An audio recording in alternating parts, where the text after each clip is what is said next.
Bismillahirrahmanirrahim. Assalamualaikum warahmatullahi ta'ala wabarakatuh. Alhamdulillahi wa kafa. Asyhadu an la ilaha illallah. Asyhadu anna Muhammadan abduhu wa rasuluhu al-mustafa wa ala alihi wa ashabihi wa mawala. Rabbi syrah li sadri wa yassir li amri wahlul 'uqdatam min lisani yafqahu qawli.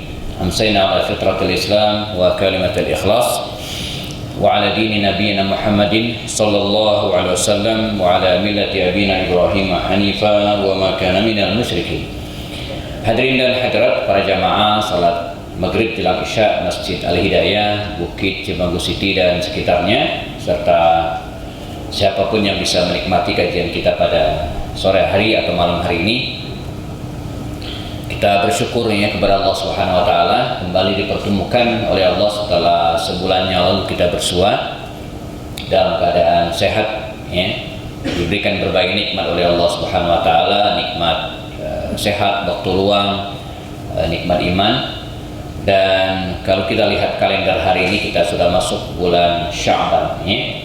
Sya'ban Ramadan. Nah, jadi tidak sampai sebulan lagi kita akan masuki bulan suci Ramadan insyaallah. Ramadan kali ini berharap lebih baik daripada Ramadan kita sebelumnya.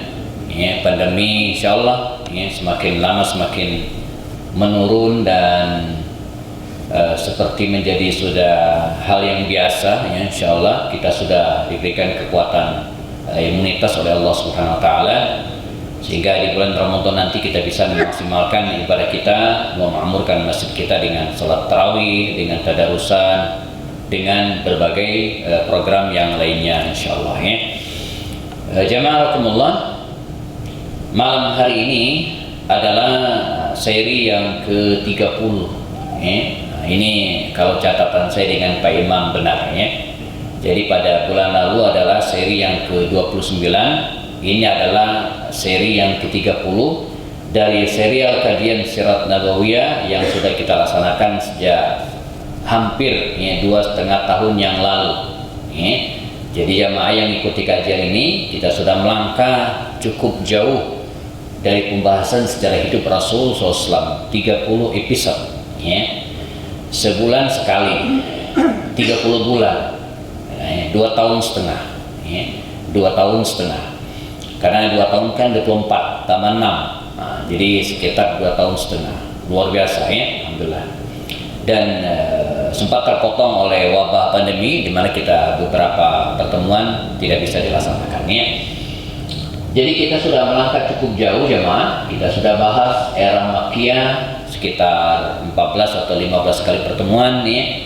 Kita sudah masuk ke era Madaniyah ya. Berbagai peristiwa besar sudah kita bahas, perang Badar, Uhud, Khandaq ya, dan beberapa peristiwa yang menyelinginya ya.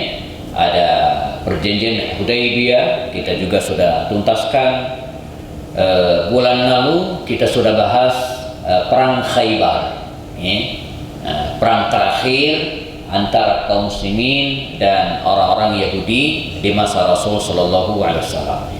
Nah, ke hari ini kita akan masuk ya, perang Mu'tah. Ya, perang Mu'tah. Setelah itu ada 3 episode lagi jamaah, yaitu Fathu Makkah, ya, perang Hunain dan Taif, serta perang Tabuk. Ya. Sebagai penutup ada 2 seri lagi, yaitu Haji Wada dan wafatnya Rasulullah sallallahu alaihi wasallam. Jadi kita butuh minimal 3 tambah 2 5. Nah, 5 seri lagi insyaallah kita akan mengkhatamkan serial telaah sejarah hidup Rasulullah sallallahu alaihi wasallam. Setelah selesai maka nanti kita akan UAS, ujian akhir semester ya. Yang lulus ya boleh pulang ya. Insyaallah. Ini kurikulum ini yang saya buat lebih padat ya, bukan lebih padat, lebih efektif gitu ya dari perkuliahan Pak ya. Perkuliahan itu hanya ya 16 kali pertemuan ya, 16 sesi selesai biasanya ya. Nah ini 30 episode luar biasa gitu ya, jadi lebih dalam insyaallah ya. Oke baik, kita akan masuknya perang Mu'tah ya. Jangan keliru Pak ya, Mu'tah bukan Mut'ah. Banyak mahasiswa saya keliru ya. Kita akan bahas perang Mut'ah. Mut'ah bukan perang itu ya. Itu suatu jenis pernikahan yang ya sempat dibolehkan di masa Rasul pada awal-awal, tetapi selepas perang Khaybar itu tidak boleh lagi. Ya, jadi di antara syariat yang awalnya boleh, lalu kemudian setelah perang Khaybar dilarang, itu di antara nikah mut'ah, nikah kontrak, ya, dengan ada perjanjian waktu tertentu ya. Nah ini adalah Mu'tah, ya, sebuah tempat wilayah yang terletak di daerah Yordania. Ya, kalau kita lihat peta hari ini ya, posisinya itu daerah Yordania. Ya, ya sudah masuk wilayah Syam dulu. Ya, sekarang wilayah Syam itu sudah dihapus dan diganti dengan 4 negara. Ya, Palestina, Yordania, Lebanon, dan kemudian Syria atau Suriah. Ini wilayah ini di masa Rasulullah dan kekhalifahan kaum muslimin ya, termasuk atau digolongkan sebagai wilayah Syam yang sangat terkenal ya. Jadi Mu'tah ya. Ya. Kondisi kaum muslimin di Madinah jelang perang Mu'tah. Ini sebagai mukadimah jemaah. Kita tahu bahwa Rasulullah ketika hijrah ke Madinah paling tidak ada 4 pihak yang tidak senang, ya, bahkan ingin melenyapkan kaum muslimin dari Madinah Al-Munawwarah. Yang pertama tentu saja kafir Quraisy Makkah. Ya, kafir Quraisy Makkah, walaupun mereka berada di Makkah, kaum muslim berada di Madinah, tapi mereka melihat keberadaan kaum muslim di Madinah ini ya, itu menjadi ancaman. Ya, baik secara politik maupun secara ekonomi. Secara politik dan kekuasaan, mereka melihat suatu saat kaum muslimin akan besar dan akan mengancam mereka di Mekah. Secara ekonomi, keberadaan kaum muslimin di Madinah ini ya, akan mengganggu perjalanan bisnis mereka ke Syam, dan karenanya mereka ya, punya hajat untuk melenyapkan kaum muslimin, ya, melumpuhkan kekuatan kaum muslimin di Madinah. Dan terjadilah ya, paling tidak 3 benturan militer, yaitu perang Badar, Uhud, dan Khandaq, pernah kita bahas. Dan tuntas ya, lewat perjanjian Hudaybiyah. Perjanjian Hudaybiyah tahun ke-6 ya, Hijriyah itu menyelesaikan konflik antara kaum muslimin dan kafir Quraisy. Lewat perjanjian, di antara isinya adalah gencatan senjata selama 10 tahun antara kedua belah pihak. Walaupun pada faktanya nggak nyampe 10 tahun, karena Makkah keburu ditaklukkan oleh kaum muslimin. Nanti kita akan bahas. Jadi kafir Quraisy beres.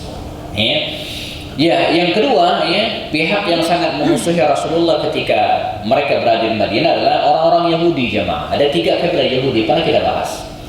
Yahudi Bani Quraiza, Yahudi Bani Qainuqa, Yahudi Bani Nadir, dan Yahudi Bani Quraiza. Inilah 3 kabilah Yahudi di Madinah.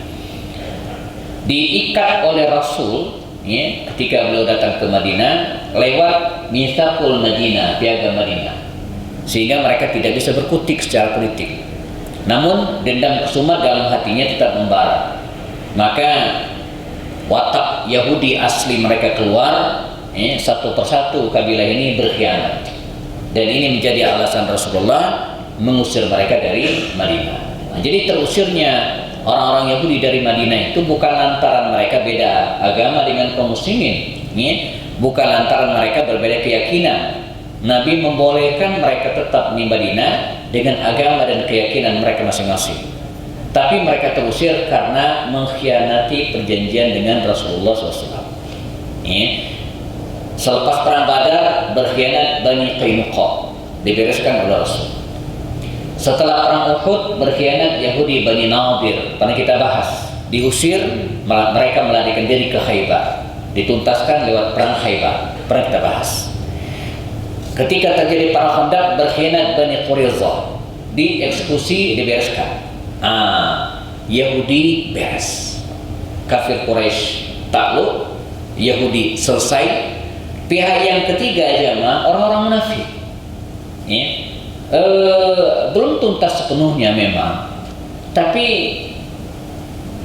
orang-orang munafik itu kan begini kaidahnya. Semakin atau ketika kezaliman itu mendominasi, maka orang-orang munafik itu semakin mendapatkan tempat. Ketika al-haq naik, maka kemunafikan itu semakin sempit. Itu rumus dari dulu sampai sekarang. Jadi kalau hari ini banyak kemunafikan, orang-orang munafik, itu artinya al-haq itu sedang terhimpit, terjepit. Yang mendominasi adalah kezaliman. Sebab kalau al-haq naik, kebenaran naik, orang-orang munafik itu susah bergerak.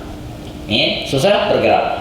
Seiring dengan kemenangan kaum muslimin di berbagai ekspedisi, peperangan, diplomasi dan seterusnya, ya, di Madinah waktu itu, maka orang-orang munafik ini semakin tidak mendapatkan tempat di Madinah, semakin sempit. Nanti puncaknya ketika perang Tabuk usai, kemudian salah seorang di antara mereka, ya, Abu Amir, ini dari kabilah Bani Aus, ya, dia mendirikan Masjid Dhirar dan kemudian dihabisi. Dan tidak lama setelah itu Abdullah bin Ubay bin Ka'ab meninggal dunia, maka ya, orang munafik semakin hilang. Ya, ini yang ketiga. Yang terakhir jemaah, yang tidak senang dengan kehadiran kaum muslimin di Madinah juga waktu itu adalah beberapa kabilah di sekitar Madinah yang merasa terusik posisinya, terganggu kepentingannya dengan kehadiran kaum muslimin, ya. Namun seiring dengan semakin besarnya kekuasaan kaum muslimin dan peran kaum muslimin di Madinah, kabilah-kabilah ini satu persatu masuk Islam dan semakin lama semakin tidak membahayakan kaum muslimin lagi. Jadi udah beres, ya, Madinah sudah selesai. Nah, di antara program Rasulullah jamaah, ya, selepas perjanjian Hudaybiyah ini, ya, Rasulullah mengirimkan surat, ya, ke berbagai raja. Jadi klausul perjanjian Hudaybiyah itu siapapun boleh berkoalisi semasa perjanjian, baik dengan kaum muslimin atau kafir Quraisy. Nabi cerdas memanfaatkan klausul ini dan peluang ini, ya, untuk mendeklarasikan Islam mendapatkan dukungan ke berbagai wilayah. Maka dikirimlah surat oleh Rasul ke berbagai raja. Dikirim ke Mesir, pernah kita bahas, dibawa oleh Hatib bin Abi Baltah. Dikirim ke Habasyah, dibawa oleh Amr bin Umayyah Dhamri. Ya. Dikirim ke Persia, surat Nabi dibawa oleh Abdullah bin Huzafa As-Sahmi. Ya. Dikirim ke Romawi, ya, menghadap Raja Heraklius, dibawa oleh Dihya bin Khalifah Al-Kalabi. Ya. Dibawa dan seterusnya. Ada 8 surat dikirim oleh Rasulullah SAW. Nah, di antara surat itu jamaahullah, ya, yang dibawa oleh Haris bin Umair, ya, Haris bin Umair dikirim oleh Rasul ke Basrah. Ya. Ada yang mengatakan bukan Basrah tapi Busrah, ya, wilayah Syam pada waktu itu masuk ke kekuasaan Romawi. Ini masuk ke kekuasaan Romawi, ya. Ke Basrah, dan dalam perjalanan, ya, utusan Nabi ini Haris bin Umair ini, ya, ditangkap oleh Raja Balqa, penguasa Balqa, ini wilayah Syam juga, namanya Syurahbil bin Amr al-Ghassani. Syurahbil bin Amr al-Ghassani ini itu orang Arab sebenarnya, tapi dia berkoalisi dengan Romawi, ya, jadi berada di dalam ketiaknya Romawi. Ya. Umar pernah bertemu dengan orang-orang Ghassani ini, saling ledek gitu kan. Jadi dia orang Arab, kabilah Ghassani, ya, tapi dia berada dalam kekuasaan orang Romawi. Entah maksudnya pengen cari muka atau apa, dibunuhlah utusan Nabi ini. Haris bin Umair ini dibunuh, ya, dan sebelumnya dihadapkan kepada Raja Romawi dan dieksekusi. Nah, judulnya jamaah, utusan Nabi dibunuh. Ya, ini awal mula terjadinya perang ini, gitu ya. Utusan Rasulullah Haris bin Umair itu dibunuh. Dalam aturan perang sekalipun, ya, membunuh utusan itu nggak boleh. Bahkan sampai hari ini itu nggak boleh. Jadi perang berkecamuk sekalipun jamaah, itu ada 3 yang tidak boleh dibunuh. Pertama adalah utusan. Ini utusan, dubes. Jadi kalau hari ini kita perang melawan siapa misalnya? Cina? Nggak mungkin ya. Ya, yang melawan negara mana misalnya, Cina atau Amerika atau apa. Nah itu dubes itu nggak boleh kita bunuh, Pak. Usir boleh ya. Usir boleh ya. Karena itu adalah perwakilan sebagai identitas negara tersebut. Jadi kalau kita mengirimkan ke dubes suatu wilayah, itu artinya kita mengaku wilayah tersebut dan bagian dari sahabat kita. Itu intinya ya. Yang kedua yang tidak boleh dibunuh juga adalah wartawan. Wartawan yang liput perang itu nggak boleh dibunuh. Cuman masalahnya peluru itu nggak tahu yang mana wartawan mana bukan. Masalahnya kena juga kadang ya. Tapi aslinya yang membunuh wartawan itu kalau ketahuan itu kejahatan perang nggak boleh. Jadi dihukum. Ya. Nah yang ketiga adalah tim medis bantuan itu nggak boleh dibunuh.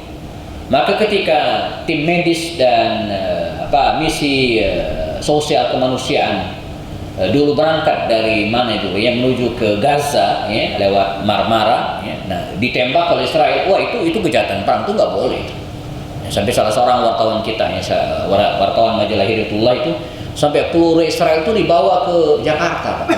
Dioperasi di Jakarta. Jadi orang bawa oleh-oleh apa, dibawa oleh-oleh peluru. Luar biasa gitu kan, ikut rombongan itu. Nah, ini nggak boleh gitu, mestinya ya, karena itu tim kemanusiaan, misi kemanusiaan, nggak boleh dibunuh.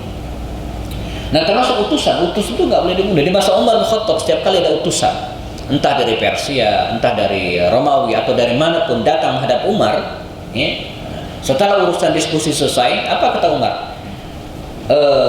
Antarkan utusan ini, kata Umar bin Khattab, ila aqsal Madinah, ke ujung Madinah, paling luar Madinah, dan pastikan dia aman, nggak boleh dibunuh, dijaga. Ya. Rasulullah itu pernah mendapatkan 2 orang utusan dari Yamamah, ya, utusan Musailamah Al-Kadzdzab. Waktu itu dia sudah menampakkan ingin memberontak dan mengangkat dirinya sebagai nabi. Ya. Ketika ditanya oleh Rasul, apakah kalian berdua setuju dengan apa yang disampaikan oleh Musailamah? Artinya Nabi ingin bertanya, apakah kalian pengikut Musailamah? Kata laki-laki 2 utusan ini, iya, kami pendukung Musailamah. Kata Rasul, pulanglah.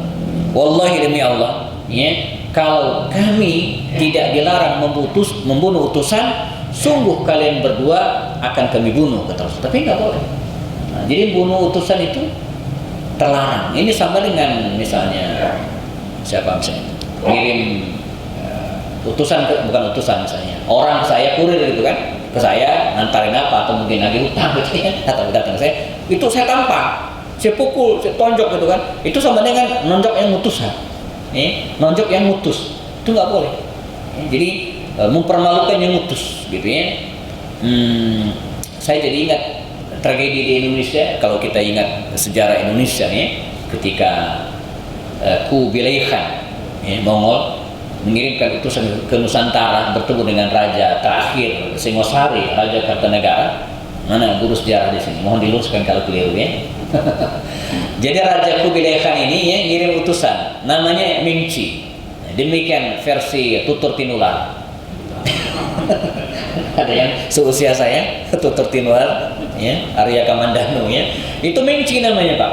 Ya. Itu 3 utusan ini yang menyampaikan pesan dari Raja Kubilai Khan agar Kertanegara ini, Raja Singosari ini, tunduk ke kekuasaan Tiongkok. Emang udah lama tuh Tiongkok ingin mengambil Indonesia ya? Dari zaman sebelum Majapahit ya, sampai sekarang. Jadi dia pengen Raja Nusantara ya, dalam hal ini Raja Kertanegara, Singosari kan kerajaan paling besar di Jawa waktu itu ya, supaya tunduk ke kerajaan Kubilai Khan. Raja Mongol ini, Raja Tiongkok ini ya. Dan Kertanegara waktu itu besar, Singosari itu kerajaan besar ya. Hampir seluruh Jawa itu dikuasai, kecuali Jawa Barat mungkin belum ya. Nah, marah dia, ditampar, bahkan ada riwayat mengatakannya dipotong hidungnya, dipotong kupingnya, dan kemudian suruh pulang.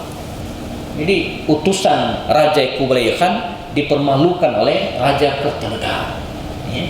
Nah, apa yang kemudian terjadi? Ya, di Nusantara terjadi dinamika. Raja Kertanegara dikudeta oleh besannya namanya Jayakatwang ya, dan tewas terbunuh. tumbanglah Singosari, ya, berdirilah kerajaan Gelang-Gelang dengan rajanya Jayakatwang. Nah, Kubilai Khan ini ketika utusnya dipermalukan jamaah, mahal besar. Maka bala tentara sangat banyak, ya, dikirim dari tanah Mongol gitu kan, Tiongkok, dan dikirim ke Nusantara, ya, untuk balas dendam atas permaluan Raja Kertanegara. Masalahnya Kertanegara udah mati, dikudeta oleh desanya Jayakatwang. Maka yang jadi sasaran adalah Jayakatwang. Nah, ini atas kecerdikan Raden Wijaya, atas usul Wiro Sableng. Nah, ini versi, ya, Pak Bastian Tito. Emang ini kalau kebanyakan baca kayak gini, Pak. Antara fiksi dan bukan itu membaur gitu ya. Itu lucu, saya ketawa sendiri ketika ketemu Pak Bastian. Pak Bastian, itu betul Wiro Sableng yang ngusulin, sebenarnya tahu ngakak dia. Salah satu guru saya, beliaunya Bastian Tito almarhum, sudah meninggal orangnya. Nah, jadi intinya apa? Karena dipermalukan dan mengubah kondisi sedemikian rupa di tanah air waktu itu, ya. Sampai kemudian Jayakatwang terbunuh dalam perang itu, dan Raden Wijaya melihat peluang tersebut dan menghabisi tentara-tentara Kubilai Khan itu, dan tidak ditinggalkan satu orang pun di pantai Jawa, dihabisi sehingga dia nggak bisa laporan gitu ya. Dan berdirilah kerajaan Mojopahit seperti yang kita kenal. Nah, kembali ke kisah Nabi marah, utusannya dibunuh, ya, dan ini penghinaan luar biasa. Maka beliau jamaah dikabarkan mengerahkan pasukan, ya, menyiapkan pasukan sebanyak, ya, 3.000 tentara. 3.000 tentara disiapkan, tadi ya. Ya. Dan dalam hal ini baginda Rasulullah SAW segera menunjuk panglima perangnya, 3 orang langsung sekaligus. Pertama, kata Rasul, panglima kalian adalah Zaid bin Harithah. Zaid bin Harithah. Nabi tidak ikut. Yang kedua, jika Zaid bin Harithah gugur, maka penggantinya Ja'far bin Abi Thalib. Jika Ja'far bin Abi Thalib syahid, penggantinya Abdullah bin Rawah. Ini pesan Rasul kepada pasukan. Zaid bin Harithah, ini panglima perang mereka yang pertama. Dia adalah mantan budak Rasulullah yang pernah diangkat oleh beliau sebagai anak. Dulu sempat dipanggil dengan Zaid bin Muhammad. Lalu turunlah firman Allah dalam surat Al-Ahzab, ud'uhum li'abaihim. Lalu kemudian dipanggil lagi dengan Zaid bin Harithah. Satu-satunya sahabat Nabi yang namanya ada dalam Al-Quran. Tidak ada seorang pun sahabat Nabi yang tercantum namanya asli teks, kecuali Zaid. Dalam surat Al-Ahzab, falamma qada minha Zaidun falamma qada, di mana bunyi ayatnya? Zaidun, ketika Zaid sudah menyelesaikan. Jadi disebutkan oleh Allah dalam Al-Quran surah Al-Ahzab 37, Zaidun, Zaid itu Zaid bin Harithah, salah seorang sahabat Nabi ternama. Dia menikah dengan Ummu Aiman, pembantu Rasulullah atau pengasuh Rasulullah, dan melahirkan anak namanya Usama bin Zaid. Terkenal sekali, sahabat yang belakangan diangkat oleh Rasul menjadi panglima termuda, usia 16 tahun, Usama bin Zaid. Yang kedua, Ja'far. Ja'far ini sepupu Rasulullah karena dia adalah anak paman Nabi, Abu Thalib, paman beliau. Dia sempat pergi ke Habasyah, pernah kita ceritakan, dan pulang dan disambut oleh Rasul dengan riang gembira, dan diangkat oleh Rasul untuk menjadi pengganti ketika Zaid syahid. Abdullah bin Rawahah ini adalah satu-satunya di antara 3 panglima ini yang berasal dari Madinah, kalangan Ansar. Abdullah bin Rawahah al-Ansari, seorang penyair Rasulullah yang sangat terkenal. Dia pernah diangkat oleh Rasul sebagai wakil beliau untuk memungut bagi hasil di Khaybar, dan dia pernah diuji oleh orang-orang Yahudi di Khaybar dan pengen disogok gitu kan, tapi dia tidak mau, jelas tidak mau, nggak mungkin dia mau disogok. Nah, ini 3 panglima Rasulullah SAW. 3.000 tentara ini jamaah bergerak menuju ke arah utara, akan menuju ke arah Syam, menuju ke arah Syam untuk menghadapi pasukan Romawi pada waktu itu. Dan mereka sempat beristirahat di sebuah tempat namanya Mu'an atau Ma'an, dan mereka mendapatkan informasi bahwa Heraklius, ya, telah menyiapkan 100.000 tentara, ya, dan belakangan ditambah lagi, ya, di sebuah tempat namanya Juzam, Balkin dan Barra, sejumlah pasukan 100.000 sehingga ditotalkan menjadi 200.000 prajurit. 3.000 kaum muslimin jamaah akan menghadapi 200.000 prajurit. Mendengar informasi ini kaum muslimin sempat ragu, dan di kalangan mereka, ya, menyebar 3 opsi.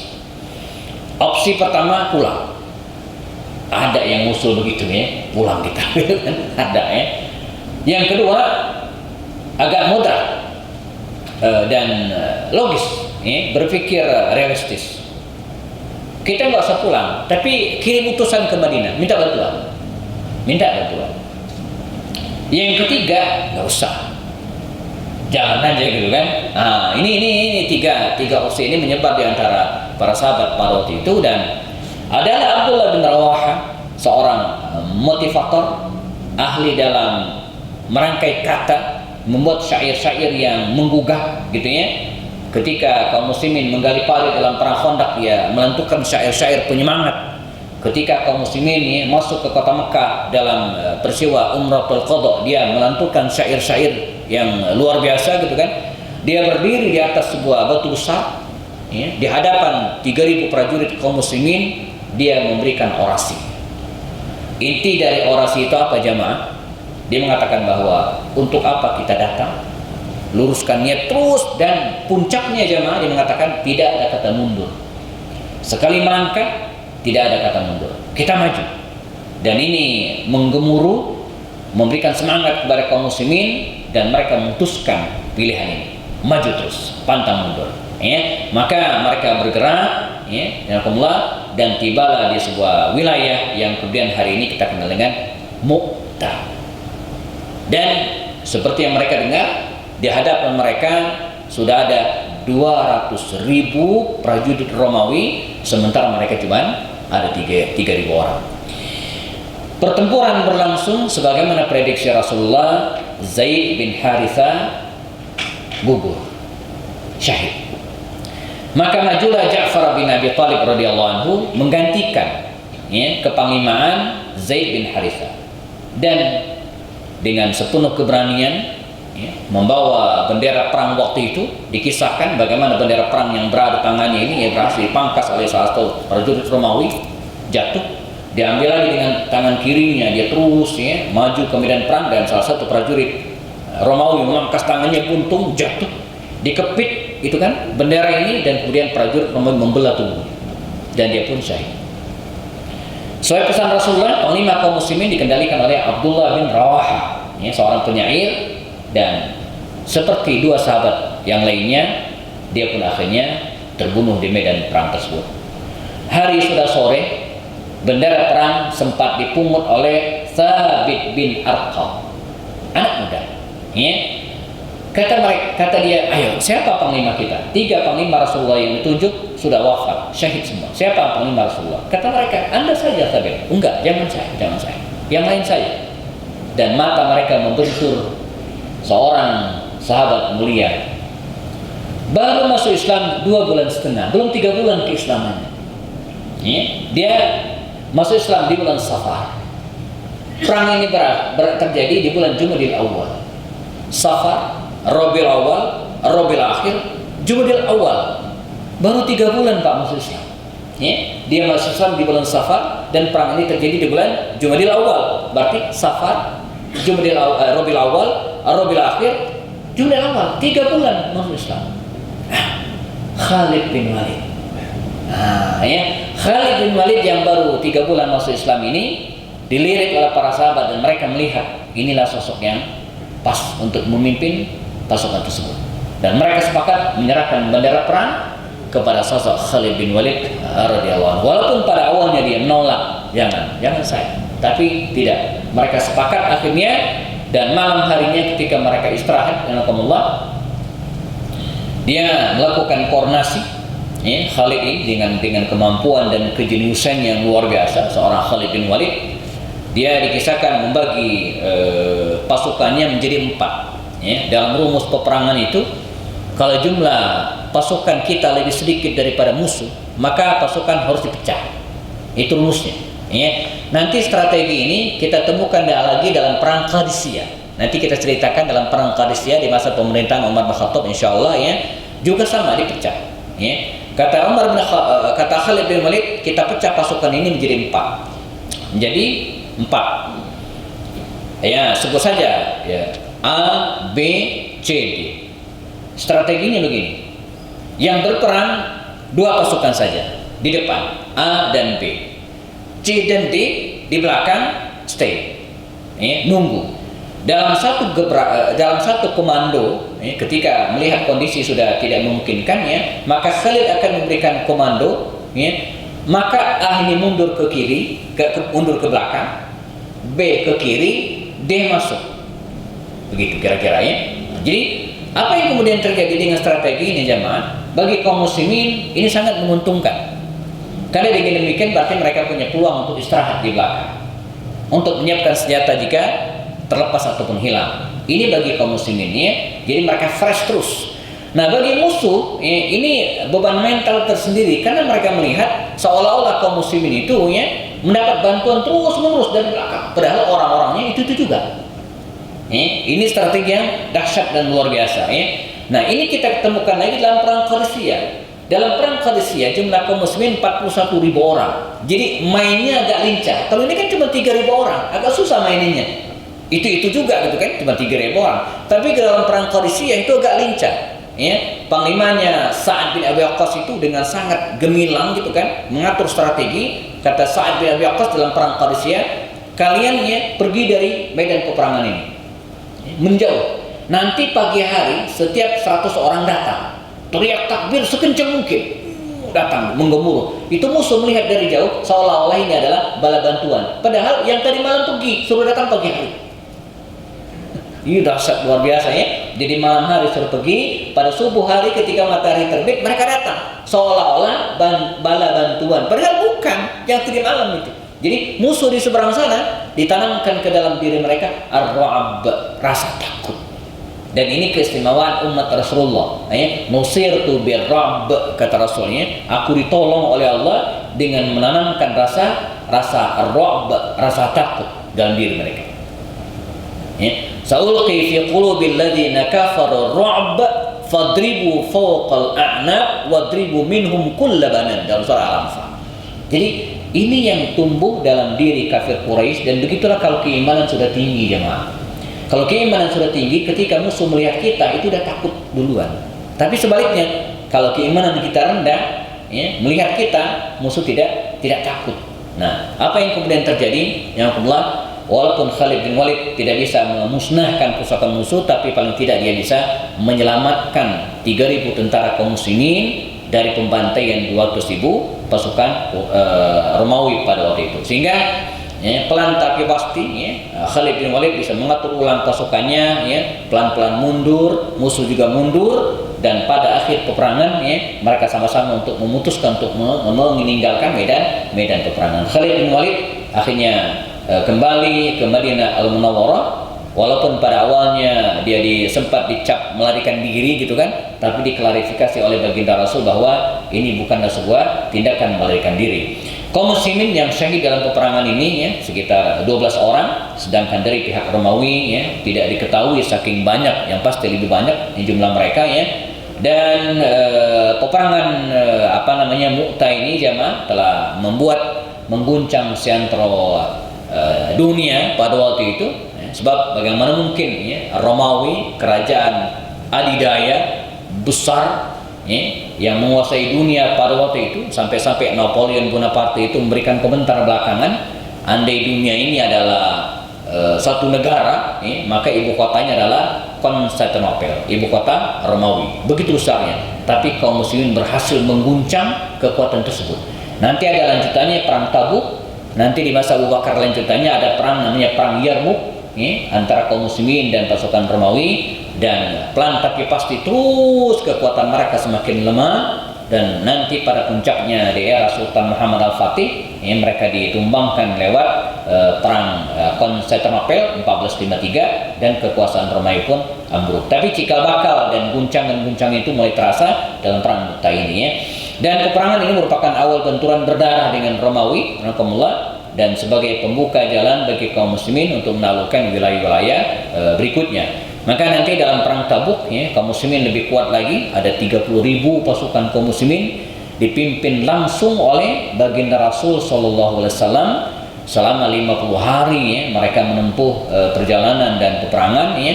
Dan ini juga menjadi guncangan tersendiri bagi orang-orang Romawi pada waktu itu. Sehingga ketika baginda Rasul meninggal dunia ya, Nabi itu sudah menancapkan ya pondasi peradaban di Madinah dari segala aspek kehidupan ya, dari aspek ekonomi, dari tatanan sosial. Kita pernah bahas bagaimana Nabi menancapkan tatanan sosial yang kuat.